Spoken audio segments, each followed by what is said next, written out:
To start off, we reside in Port Franks, Ontario, Canada. We moved here in about 2009 and this has been an ongoing issue which has gotten progressively worse in the last 3 years. 2 houses, including ours, uses this street to gain access to the properties. The 2 issues which are being addressed in this video consists both of how our community's tax dollars are being wasted, along with discrimination from certain municipality members who are employees at the municipality of Lambton Shores. Recently the landowner had work completed on there due to so-called plow damage. While I do agree that there was damage done to the lawn by the plow, the extent of the repair which was completed was certainly overly exaggerated. This work started at about 11 a.m. on September 20th, 2016, consisted of a crew of 2 with a loader tractor, and 3 separate dump trucks. The first dump truck was a modified Dodge Ram, the next was a slightly larger truck, and then finally a full-size dump truck was being used.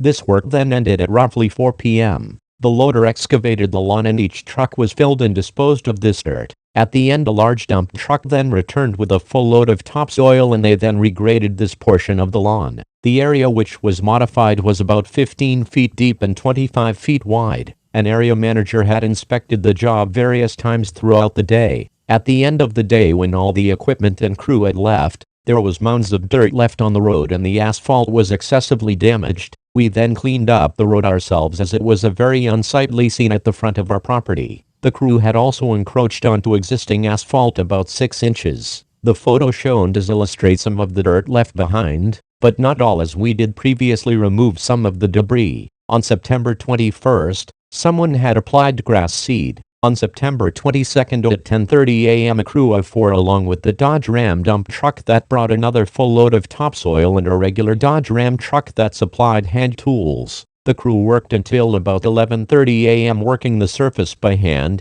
adding more fill. Fill was also added to another portion of the property which wasn't affected by snow removal operations. Any remaining topsoil that wasn't used was left behind for the landowner, which could be used as he saw fit. Overall, the municipality wasted 3 days completing these repairs, using various heavy equipment, supplying materials and disposing of other materials. Using my experience from construction estimating, I put together a very rough estimate for the work completed. Now a breakdown of my estimate. Dump trucks can be charged out anywhere from $100 to $200 per hour. So I used $150 per hour, which I think is very fair. Each truck was used separately. Next, I'll use an hourly of $150 for the loader. 2 loaders were obviously needed, one to modify the landowner's property and another to load the truck with soil. Finally, we have a crew. Each employee is charged out as $50 per hour, which is most likely a low value.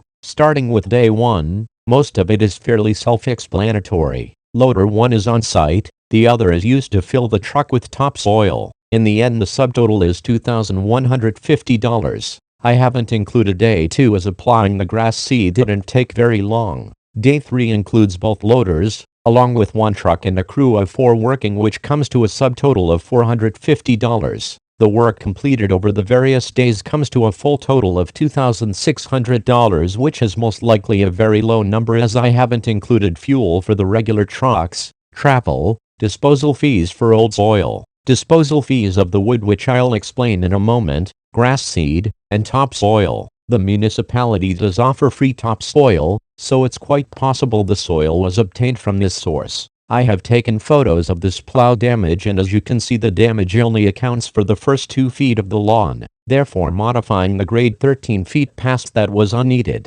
Over 12 inches of new topsoil was added to the existing grade. If less dirt was removed in the first place, time would have been saved along with the usage of dump trucks. Regular landscaping practices to grow grass only requires about 4 inches of topsoil. At what point did the area manager approve the encroachment on the existing asphalt? After the work was completed, the landowner continued to modify the grade using the remainder of the topsoil to rebuild the elevation. More soil was added to push past the existing road's edge. In the end, the contour of the newly modified lawn is quite similar as compared to before. While the area manager has stated the land was modified to reduce further issues, this is false as the snow plow still doesn't have any clearance. This has been an ongoing practice by this landowner for many years as they try to continuously claim adjacent properties. A previous manager who worked for the municipality of Lambton Shores admitted this, yet somehow they do nothing about it. The wood disposal that I referred to earlier,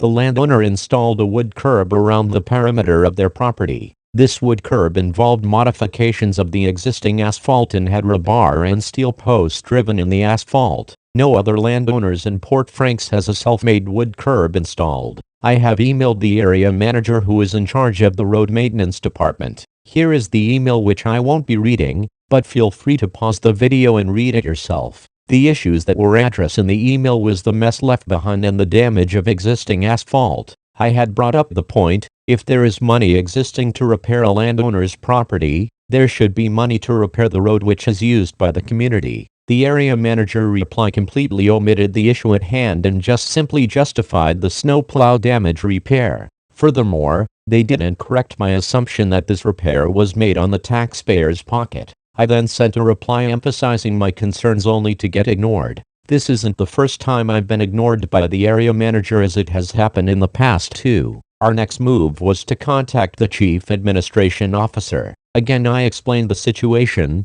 included the details about the soil encroaching on existing asphalt, and my rather disappointing communication with the area manager. Shortly after my email was sent, the area manager made a personal visit to inspect the area. He pulled into the landowner's driveway, then backed out on the road. We waited in our driveway, expecting him to exit the vehicle and speak to us regarding two issues at hand. The landowner came out and he spoke to the area manager immediately for about 8 minutes. Eventually the landowner left. We then waited a little longer until he rolled down his window to speak to us. He confirmed he did receive both my emails. We tried to give further insight and clarity only for him to cut the conversation abruptly and state he was leaving. This is both personally insulting, along with creating a favorable image for the landowner who can continue the unlawful practices. This conversation was only under 2 minutes. At the end of the conversation he also stated, "I've dealt with you people before.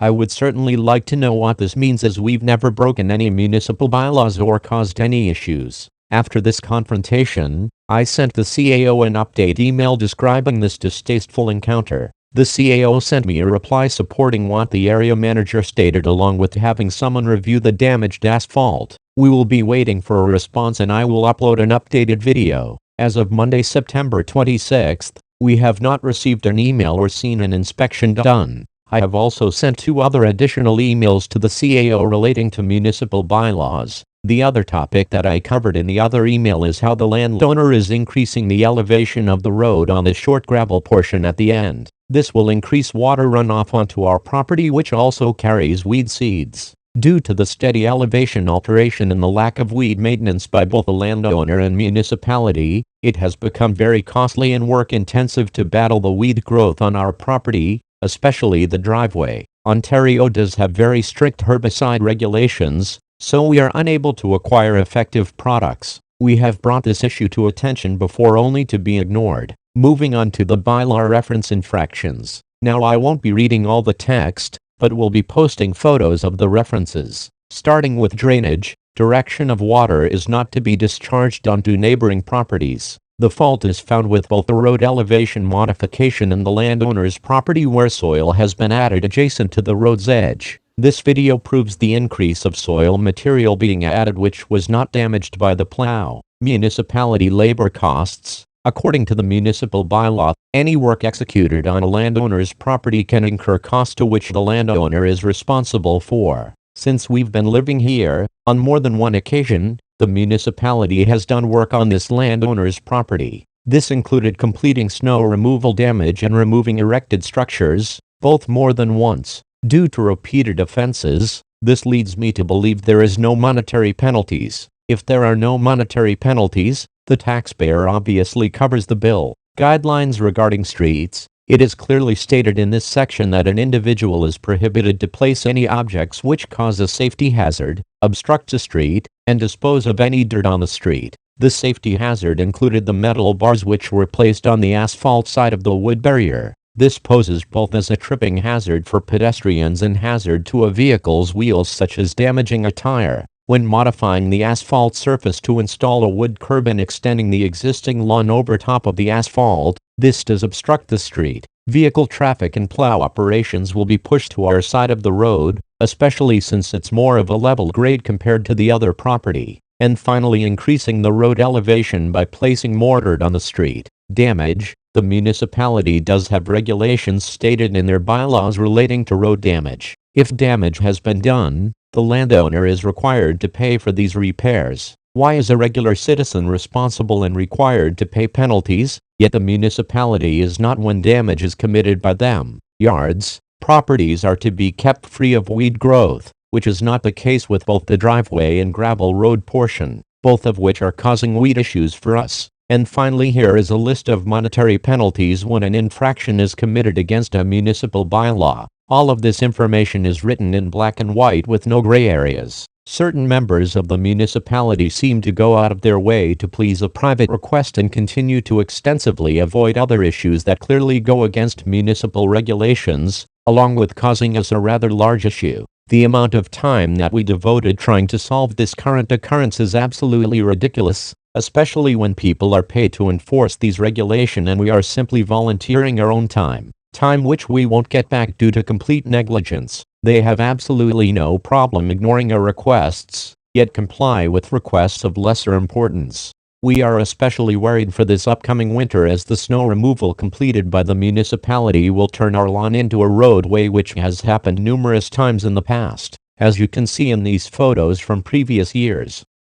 The particular landowner would also install metal T-bar posts on the edge of the road to prevent snow removal being directed on their lawn. These posts were apparently approved by a previous area manager according to a sign posted. Our lawn has been damaged by snow removal operations, yet we never requested any materials or work to be completed by the municipality. We are also expecting the snow from the road to be removed less to avoid further plow damage committed on the landowner's lawn, along with a possible form of ignorance towards us. We reside here all year around. The landowner only uses their dwelling as a warm weather cottage. We have purchased a snowblower to assist in cleaning the road, as no one in the household owns a four-wheel drive vehicle. In order to leave for work in the morning, we have struggled greatly with the road not being cleaned. Last year we had a complaint about a sand pile at the front of our property which we were using. The landowner complained, stating the sand was running off onto the road, which we proved was not. The sand pile sat in a low area on the front lawn and was about 15 feet away from the road's edge. In the end, we were still ordered to remove the pile of sand.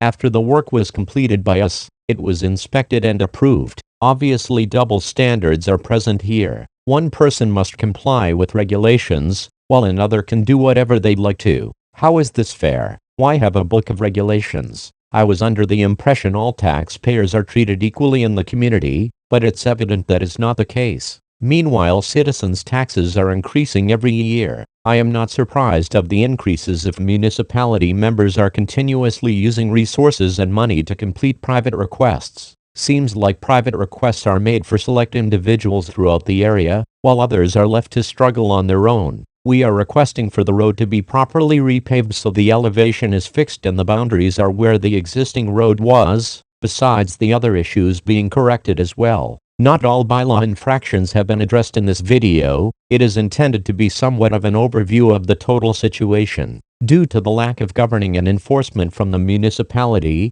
this gives us great frustration and stress. I am holding the municipality of Lambton Shores fully responsible for these occurrences.